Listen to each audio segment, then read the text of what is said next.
So yan na, number 10 na yan guys. Itong ating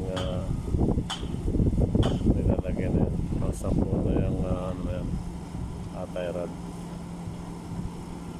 So yung siyam na tambakan na guys, kung makikita nyo, yan, nalagyan na natin ang backfill. So ang backfilling yan hanggang doon sa, sa ibabaw guys.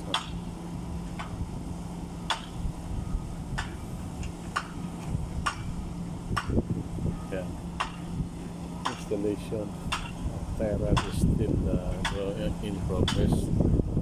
Hanggang sa lahat ito puhukain natin, lalagyan natin ang tie rod.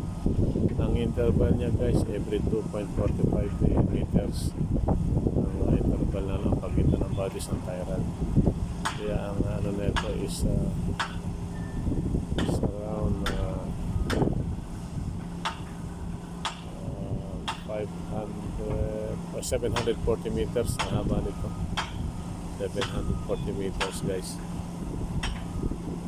So yan, in progress yung number 10 na tie rod installation guys.